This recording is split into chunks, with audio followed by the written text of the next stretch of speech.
आप देख रहे हैं 4 पीएम और मैं हूं आपके साथ सिमरन। क्या देश में इमरजेंसी घोषित हो चुकी है? अगर नहीं तो क्या प्रधानमंत्री नरेंद्र मोदी चुनावों के बीच राष्ट्र के संबोधन जैसे प्लेटफॉर्म पे अपनी पार्टी का प्रचार करने की खुली आजादी मिल गई है और चुनाव आयोग इस पे बिल्कुल खामोश बैठा है? आखिर 700 नागरिकों ने चुनाव आयोग से क्या डिमांड की है जिससे प्रधानमंत्री मोदी की मुश्किलें बढ़ सकती हैं? हिंदुस्तान में छपी एक रिपोर्ट के मुताबिक पीएम मोदी के राष्ट्र के नाम संबोधन के खिलाफ 700 से अधिक नागरिकों ने चुनाव आयोग में शिकायत दर्ज कराई है। उन्होंने दूरदर्शन जैसे सरकारी मीडिया के दुरुपयोग और चुनाव आचार संहिता के उल्लंघन का आरोप लगाया है। इसके अलावा जिस तरीके से पश्चिम बंगाल के चुनावों में बीजेपी के नेताओं द्वारा खुल के सांप्रदायिक भाषणबाजी की जा रही है, उस पे भी ज्ञानेश कुमार चुप्पी साध के बैठे हैं और कोई एक्शन नहीं लिया जा रहा है। लेकिन इसी दौरान यूपी सीएम योगी आदित्यनाथ ने ऐसा ब्लंडर कर दिया है जिससे पूरी पार्टी पे थू-थू हो रही है। तो आखिर वो 700 नागरिक कौन हैं जिन्होंने प्रधानमंत्री मोदी पे सरकारी मीडिया के दुरुपयोग और चुनाव आचार संहिता के उल्लंघन का आरोप लगाया है और कैसे चुनाव आयोग बीजेपी के बचाव में दिन रात लगा हुआ है, सब कुछ आपको अपनी इस रिपोर्ट में बताएंगे। भारत में राष्ट्र के नाम संबोधन कभी कोई हल्की चीज नहीं रही। देश के सामने जब जब कोई भी भूतपूर्व संकट आया है या फिर कोई उपलब्धि या फिर से कोई नोटबंदी जैसे बड़े नीतिगत बदलावों की घोषणा करने के लिए इसको किया जाता है। यह हमेशा से एक ऐसा मंच रहा है जिसके माध्यम से देश के अलग अलग प्रधानमंत्रियों ने जनता से बात करके कोई बड़ा फैसला सुनाया है। लेकिन प्रधानमंत्री मोदी ने इसे भी अपनी चुनावी रैली का मंच बना के उसको रख दिया है। उन्होंने इस मंच से इतना हल्का उसको रखा कि जो है राष्ट्र के संबोधन को कोई सीरियसली अब नहीं लेता है। लोग इसे पीएम मोदी की एक्टिंग का सबसे बड़ा प्लेटफॉर्म मानते हैं, क्योंकि अब अनेकों बार पीएम मोदी इस मंच पे आंसू बहा चुके हैं। चाहे वो किसानों के काले कानून वापस लेना हो या कोरोना काल में थाली बजाने की बात करनी हो, लेकिन हद तो तब पार हो गई जब 18 अप्रैल 2026 को पीएम मोदी ने इसी मंच पे खड़े होकर वो करके महिला आरक्षण बिल पे संबोधन दिया, जहां उन्होंने राष्ट्र की बात करने के बजाय विपक्षी दलों पे राजनीतिक हमलों के लिए और वो भी चुनाव से टाइम पे सरकारी तंत्र का ऐसा गलत इस्तेमाल किया कि किसी ने एक शब्द नहीं बोला।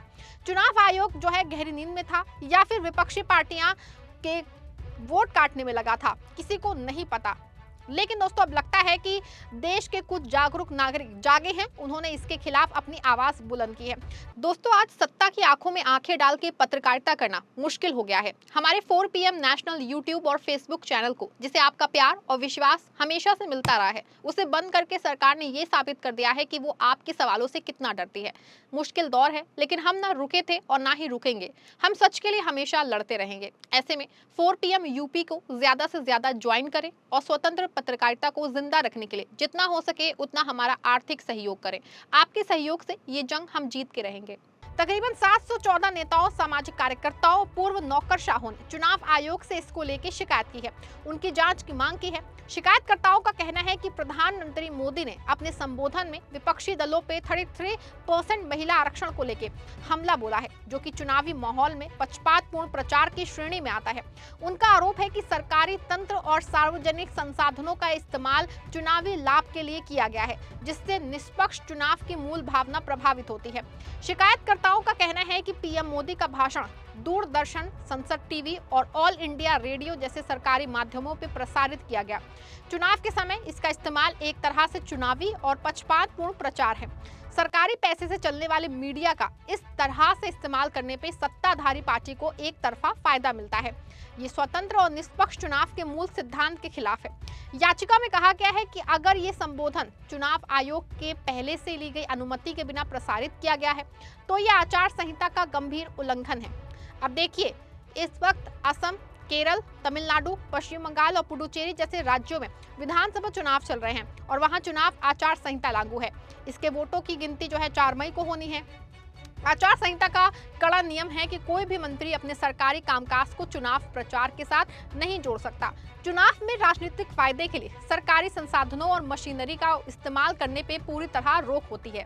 इस पत्र के जरिए चुनाव आयोग से कई मांगे की गई हैं, जैसे चुनाव आयोग प्रधानमंत्री के भाषण के कंटेंट और तरीके दोनों की जांच करे, उचित कानूनी कार्रवाई करे। अगर चुनाव आयोग ने पहले से इस प्रसारण की अनुमति दी थी तो सरकारी टीवी और रेडियो पे विपक्षी दलों को भी अपनी बात रखने के लिए बराबर का समय दिया जाना चाहिए।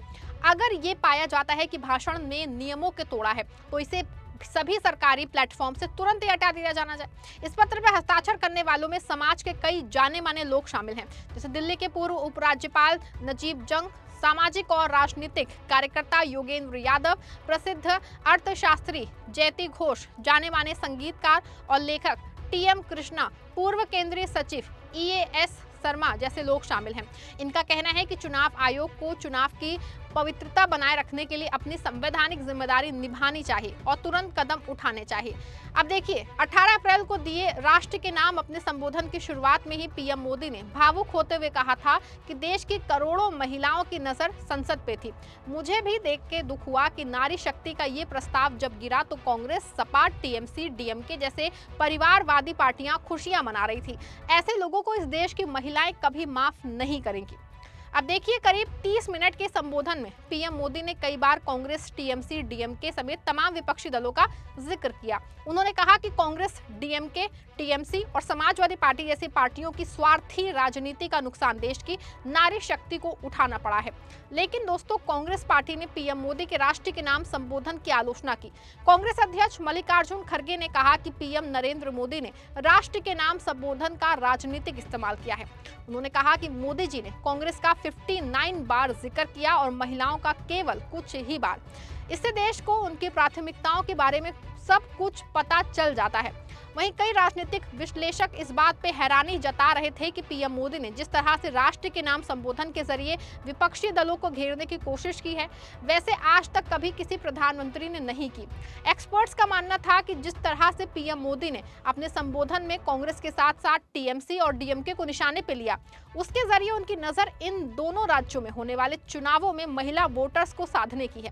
अब देखिए, ये लोकतंत्र के लिए बड़ी अच्छी बात है कि देश के कुछ गिने चुने लोगों ने मोदी के इस चुनावी स्टंट के खिलाफ आवाज उठाई, लेकिन इसका क्या फायदा होगा, क्योंकि उन्होंने शिकायत ही चुनाव आयोग से की है, जो पहले अपनी आबरू को भाजपा के नाम पे वो बेच चुका है। चुनाव आयुक्त ज्ञानेश कुमार तो बकायदा पश्चिम बंगाल में टीएमसी के खिलाफ मोर्चा खोल चुके हैं। बीजेपी के नेता खुलेआम हिंदू मुसलमान मंदिर मस्जिद का बयान वो दे रहे हैं, लेकिन चुनाव आयोग के कान में जू तक नहीं रेंग रही। वो कुछ भी अंट का संट बोल के चले जाते हैं, लेकिन चुनाव आयोग एक एक्शन नहीं ले रहा है, एक भी। अभी हाल ही में यूपी सीएम योगी आदित्यनाथ ने तो ऐसा ब्लंडर कर दिया जो बच्चे भी पकड़ लें। दरअसल नाम बदलने पे एक्सपर्ट्स यूपी सीएम की पश्चिम बंगाल में जम के फजीहत हो रही है, जब उन्होंने एक रैली में नेताजी सुभाष चंद्र बोस का मशहूर नारा "तुम मुझे खून दो, मैं तुम्हें आजादी दूंगा" को स्वामी विवेकानंद के नाम पे चिपका दिया। स्वामी विवेकानंद ने कहा था, तुम मुझे खून दो, मैं तुम्हें आजादी दूंगा। बस योगी का इतना कहना था कि उनकी सोशल मीडिया पे जम के ट्रोलिंग होने लग गई। टीएमसी सांसद महुआ मोइत्रा ने भी मौका नहीं छोड़ा। महुआ ने योगी के बुलडोजर बुद्धि कहते हुए कहा कि पहले अपने तथ्य सही कर लीजिए। महुआ के इस कमेंट को शेयर करते हुए अखिलेश यादव ने चुटकी लेते हुए लिखा कि नाम बदलने वालों का ही नाम बदल दिया। अब आखिर में सवाल वही खड़ा होता है कि क्या लोकतंत्र में सत्ता इतनी ताकतवर हो चुकी है कि नियम सिर्फ कागजों पे सीमित रह जाएंगे? नरेंद्र मोदी का राष्ट्र के नाम संबोधन अगर चुनावी मंच बनता है तो चुनाव आयोग चुप रहता है तो निष्पक्षता पे सवाल उठना लाजमी है। 700 से ज्यादा जागरूक नागरिकों की आवाज इस बात का संकेत है कि जनता सब देख रही है, लेकिन जब तक चुनाव आयोग निष्पक्ष होकर कार्रवाई नहीं करता, तब तक ऐसे मुद्दे सिर्फ बहस बन के रह जाएंगे और लोकतंत्र की साख पे दाग गहराता जाएगा। इस पूरे मामले पे आप क्या सोचते हैं? आपकी क्या राय है? अपनी राय दीजिएगा इस वीडियो के कमेंट बॉक्स में जाकर के, और वीडियो को लाइक करिएगा और शेयर करिएगा।